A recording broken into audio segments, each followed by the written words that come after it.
Boa tarde! Hoje vamos falar sobre tumores neurais na cavidade oral, estudo imunohistoquímico. Nós somos o grupo 3, composto por Bruno Anderson, Edgar Galvão, Isabela Alves, Jenny Lee, Helena Lobato e Rafael Bicalho. Oi, gente, vamos lá. Primeiramente, a gente tem que entender um pouquinho sobre alguns conceitos que envolvem os tumores na cavidade oral. A região da cabeça e pescoço possui uma grande quantidade agrupada de terminações nervosas, o que lhes conferem, apesar da mesma origem neural, um variado padrão macroscópico e uma capacidade patogênica heterogênea. Então, diante disso, a gente tem variadas apresentações clínicas e histopatológicas envolvendo neoplasias na cavidade oral, como os tumores neurais, que representam um percentual de 45% dos neoplasmas que vão atingir a região da cabeça e pescoço. E aí a gente vai para a seguinte pergunta: o que são os tumores neurais? Os tumores neurais são lesões com origem nos nervos periféricos e se comportam como um aumento de volume superficial, indolor e suave nos tecidos moles da boca, obtendo uma taxa de crescimento lenta e expansão moderada das placas corticais. Dessa forma, apesar de sua ocorrência, as lesões orais são consideradas raras, apenas 0,4% dos casos, e quando presentes, acometem a língua, palato duro, intraósseos, entre outras regiões. E para a gente fechar o raciocínio, devido à diversificação do padrão de apresentação clínica dos tumores neurais da cavidade oral, sua sintomatologia vai desde dor, parestesia, sensibilidade à palpação, até lesões assintomáticas. Já sobre as variantes histopatológicas mais frequentes encontradas na cavidade oral, estas se concentram em neurofibroma, neuroilemoma, neuroma traumático, neuroma parciniano, neuroma encapsulado em paliçada e tumor maligno da bainha do nervo periférico. Agora falando do artigo escolhido pelo nosso grupo, Tumores Neurais na Cavidade Oral, Estudo Imunohistoquímico, ele nos informa que, conforme a nova classificação dos tumores cerebrais divulgada em 2016 pela OMS, hoje temos um diagnóstico integrado, histológico e molecular, considerando que algumas alterações moleculares podem ser demonstradas com métodos imunohistoquímicos. Assim sendo, por meio da técnica imunohistoquímica, os autores do presente artigo objetivaram avaliar a reatividade dos marcadores de células neurais utilizando-se a proteína S100, bem como a presença de macrófagos por meio da expressão de CD68 em tumores neurais que acometem a cavidade bucal, diagnosticados em pacientes atendidos no Serviço de Patologia Bucal da Universidade de Odontologia de Pernambuco. Mas de que forma as proteínas S100 e CD68 foram identificadas? Através da técnica imunohistoquímica. Nessa técnica, uma parte da proteína de interesse é reconhecida por um anticorpo, chamado anticorpo primário, que se liga a ela com alta afinidade. Em seguida, um segundo anticorpo, chamado anticorpo secundário, que contém uma molécula repórter, liga-se ao anticorpo primário, formando uma ligação anticorpo-anticorpo com a molécula repórter, que ainda não pode ser vista por microscopia. Por fim, um substrato químico é adicionado, reagindo com a molécula repórter, produzindo um precipitado colorido exatamente no local onde a proteína de interesse está localizada. Dessa forma, o patologista pode identificar a proteína através da microscopia.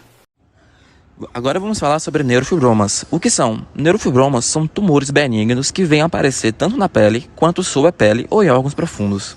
Eles geralmente não apresentam dor ou palpação.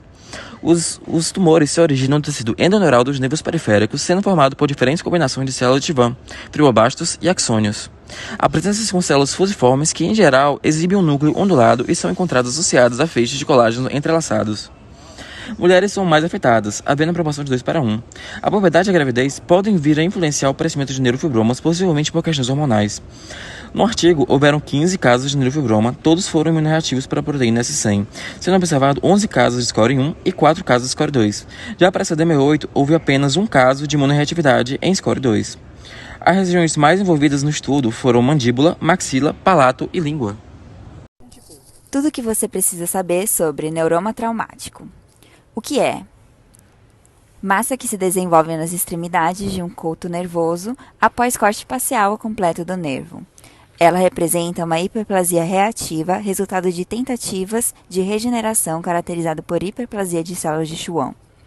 Outras causas descritas: danos nervosos causados por pressão, lesão por esmagamento, laceração, alongamento, sangramento do tecido que circunda o nervo, infecção e isquemia. Padrões microscópicos: proliferação aleatória de feixes nervosos maduros, mielinizados ou não, dentro de um estroma de tecido conjuntivo fibroso, células fusiformes e infiltrado inflamatório. Achados do artigo. O artigo encontrou 6 casos de neuroma traumático. Os locais em que foi encontrado com maior frequência foram língua, lábios e mandíbula. Preponderância no sexo feminino. Afetou crianças e adultos de 6 a 42 anos. Em 100% dos casos, as células de Schwann no interior dos fascículos nervosos foram imunorreativas para a proteína S100. Um caso score 2, nenhum score 0 e 5 score 1. Tudo o que você precisa saber sobre o neuroilemoma ou schwannoma. É um tumor benigno que se desenvolve a partir de uma proliferação desordenada das células de Schwann.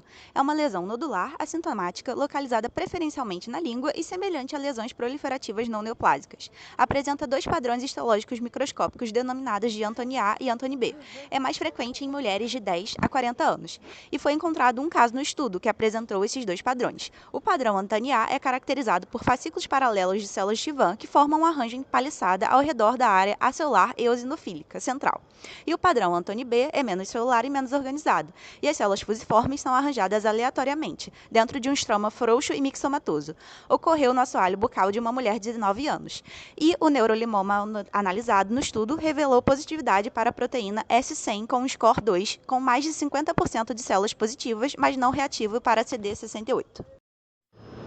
Neuroma encapsulado em paliçada, PEN. Também é chamado de neuroma circunscrito solitário.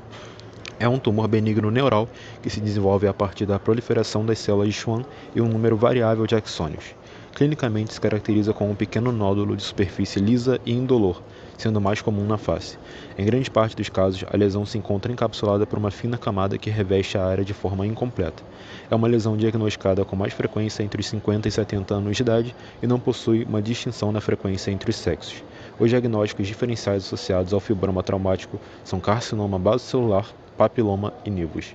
No estudo, foi analisado apenas um caso de neuroma circunscrito solitário, encontrado em uma mulher de 66 anos de idade. Casos de neuroma encapsulado em paliçada não são considerados raros, mas poucos ocorrem na cavidade bucal. O caso do PEN analisado no estudo revelou positividade para a proteína S100, com score 1. Percebeu-se, então, a importância das proteínas S100 e CD68 no diagnóstico de tumores neurais com manifestações em cavidade oral, embora o limite desse estudo seja o pequeno número de casos apresentados devido à raridade. Os tumores neurais da cavidade bucal ocorreram em apenas 23 casos entre 5.761, ou seja, 0,4% das lesões biopsiadas da FOP-UPE. Todavia, esses achados demonstram que um diagnóstico cuidadoso e bem estudado implica positivamente no decorrer do tratamento escolhido para tais tumores, preservando, assim, uma boa qualidade de vida para o paciente. Aqui estão as nossas referências. O Grupo 3 agradece a sua atenção.